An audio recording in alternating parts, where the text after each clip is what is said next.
যোৱা মাহত এটা গুৰুত্বপূৰ্ণ বৈঠকত এই কথা লৈ আলোচনা কৰা হ'ল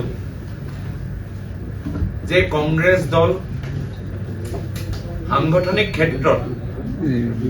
আগতকৈ আৰু বেছি সবল হৈছে আৰু এতিয়া আমাৰ লক্ষ্য হ'ব লাগে যে আমি ৰাইজৰ ওচৰলৈ যাওঁ আৰু সেইকাৰণে যোৱা মাহত এটা মূল মন্ত্ৰ হিচাপে কংগ্ৰেছ দলে গ্ৰহণ কৰিলে ৰাইজৰ পদূলি ৰাইজৰ কংগ্ৰেছ। এই মূল মন্ত্ৰ অনুসৰি যোৱা মাহৰ 30 তাৰিখে অসম প্ৰদেশ কংগ্ৰেছ আমাৰ মেডিকেল সেল যোগেদি আমি বিভিন্ন বাগানত গৈ চিকিৎসা শিবিৰ আয়োজন কৰিলো আৰু আজি 6 ডিচেম্বৰ পৰা ডিব্ৰুগড়ত নিৰ্বাচনী সমিতিৰ যোগেদি স্থানীয় জিলা কংগ্ৰেছ সমিতিৰ যোগেদি স্থানীয় নেতাসকলৰ যোগেদি আমি এই অঞ্চলৰ বিভিন্ন দল সংগঠন আৰু গণ্যমান্য ব্যক্তিসকলৰ লগত আলোচনা কৰি তেওঁলোকৰ সপোনৰ অসম আমি বুজিবলৈ শুনিবলৈ জানিবলৈ এটা মঞ্চ এটা পৰিস্থিতি আমি তৈয়াৰ কৰিছো আৰু এই মাহৰ শেষৰ ফালৰ পৰা আমাৰ দলৰ জ্যেষ্ঠসকল 5টা গোটত ভাগ হৈ অসমৰ চুকে কোণে উজনি নামনি ব্ৰহ্মপুত্ৰ বৰাক কাৰ্বি আংলং এনচি হিলছত গৈ এটা যাত্ৰাৰ যোগেদি এই অঞ্চলৰ দুখীয়া দৰিদ্ৰ খেতিয়কসকল শ্ৰমিকসকল সৰু দোকানী এণ্টাৰপ্ৰেনৰ স্থানীয় ঠিকাদাৰৰ লগত আলোচনা কৰি পৰৱৰ্তী দিনত আমাৰ কংগ্ৰেছৰ নেতৃত্বৰ চৰকাৰ আহিলে কেনেদৰে আমাৰ চৰকাৰে কাম কৰিব তাৰ এটা পৰিকল্পনা সৃষ্টি কৰিবলৈ আগবাঢ়ি গৈছে। এই একেখিনি কথা আমি যোৱা 12 নৱেম্বৰ তাৰিখে যেতিয়া আমাৰ বিভিন্ন ৰাজনৈতিক দল বিৰোধী দলৰ নেতাসকলৰ লগত আমাৰ বৈঠক অনুষ্ঠিত হৈছিলে গুৱাহাটীত আমি একেখিনি কথা আমি পাতিছিলো যে আমি মাত্ৰ ৰাজনৈতিকভাৱে বৰ্তমান চৰকাৰক সমালোচনা কৰিলে নহ'ব। আজিৰ তাৰিখত যুৱক সমাজ কৃষক সমাজ চৰকাৰী কৰ্মচাৰীসকল থলুৱা উদ্যোগপতিসকল বিভিন্ন জনগোষ্ঠী অনুসূচিত জাতি অনুসূচিত জনজাতি কিদৰে ভৱিষ্যত অসম হোৱাটো বিচাৰে তাৰ বাবে আমাৰ নিজৰ এটা পৰিকল্পনা থাকিব লাগে আৰু সেইকাৰণে এটা সিদ্ধান্ত লোৱা গ'ল যে এই মাহত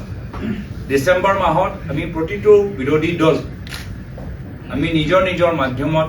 নিজৰ নিজৰ স্তৰত আমি ৰাইজৰ ওচৰত গৈ আমাৰ এটা পৰিকল্পনা আমি নিজৰ সৃষ্টি এটা কৰিম আৰু পৰৱৰ্তী সময়ত জানুৱাৰী মাহত মই সেই মিটিঙত এটা প্ৰস্তাৱ এটা দিছিলোঁ যে জানুৱাৰী মাহত আমাৰ বিভিন্ন বিৰোধী দলৰ এটা কনভেনশ্যন হ'ব য'ত আমি নিজৰ সপোনৰ অসম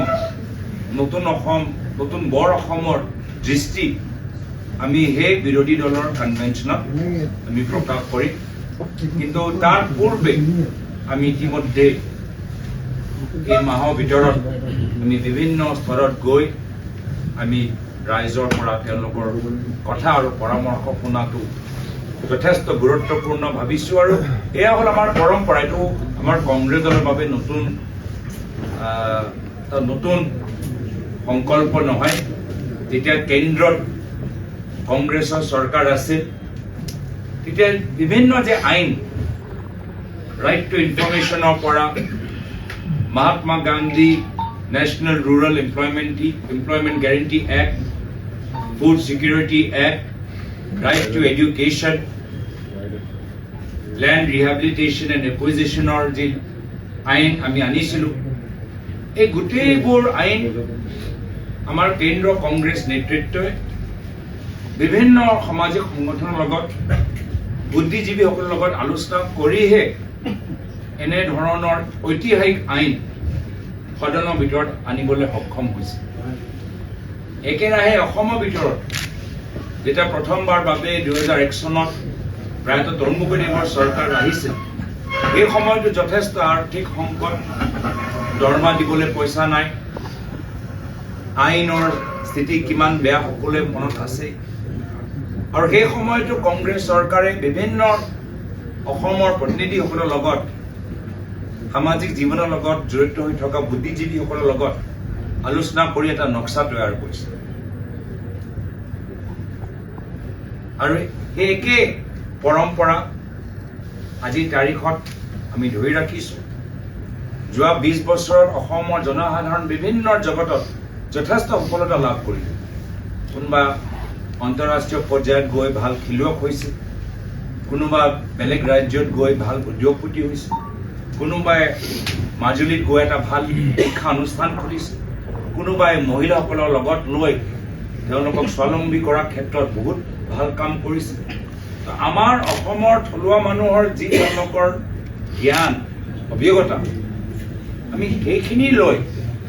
এটা সামূহিক এটা পৰিকল্পনা এটা নক্সা এটা নতুন অসমৰ কল্পনা আমি কৰিবলৈ বিচাৰোঁ বৰ্তমানত সেই পৰিস্থিতি নাই বৰ্তমানত ৰাজতন্ত্ৰ চলি আছে দিছপুৰৰ ৰজা যি নিজৰ ইচ্ছা সেইখিনিয়ে কাম কৰে চৰকাৰী বিষয়াসকলে যদি প্ৰতিবাদ কৰে এই 108 এম্বুলেন্সে হওক বা পলিটেকনিকৰ ফাউণ্ডাৰ ফেকাল্টিয়ে হওক মাত্ৰ প্ৰতিবাদ কৰাৰ কাৰণে তেওঁলোকক চাকৰিৰ পৰা টাৰ্মিনেট কৰি দিয়ে আমি ৰজাৰ দৰে থাকিবলৈ নিবিচাৰোঁ আমি সেৱকৰ দৰে থাকিবলৈ বিচাৰোঁ ৰাইজৰ সেৱক হিচাপে থাকিবলৈ বিচাৰোঁ আৰু সেইকাৰণে ৰাইজৰ পৰা আমি পৰামৰ্শ লোৱাটো আমাৰ কৰ্তব্য আমাৰ পৰম্পৰা আমাৰ আদৰ্শ এইখিনিয়ে কথা আজি আপোনালোকৰ মাজত আমি প্ৰকাশ কৰিবলৈ বিচাৰিছোঁ এই ক্ষেত্ৰত বিশেষভাৱে দায়িত্ব এই যে মানুহৰ মাজত যোৱা কংগ্ৰেছৰ নেতৃত্বক ভাগ ভাগ কৰা বিভিন্ন দল সংগঠন বুদ্ধিজীৱীসকলৰ লগত মত বিনিময় কৰাৰ ক্ষেত্ৰত বিশেষভাৱে দায়িত্ব আমাৰ ইস্তিহাৰ কমিটি মাননীয় প্ৰদ্যুৎ বৰদলৈ ডাঙৰীয়াৰ নেতৃত্বত তেওঁলোকে লৈছে আজিও গোটেই দিনৰ যি পৰিকল্পনা পৰৱৰ্তী দিনৰ যি পৰিকল্পনা প্ৰদ্যুৎ বৰদলৈ ডাঙৰীয়াৰ নেতৃত্বত আমাৰ ইস্তিহাৰ কমিটিয়ে লৈছে আমাৰ AICC তত্ত্বাৱধায়ক জিতেন্দ্ৰ সিং ডাঙৰীয়া আমাক পৰামৰ্শ দিয়ে থাকে মই আশাবাদী যে এটা বিভাজনৰ অসমৰ পৰা আমি এটা নতুন বৰ অসমলৈ ৰাইজৰ সহযোগত আমি আগুৱাই যামগৈ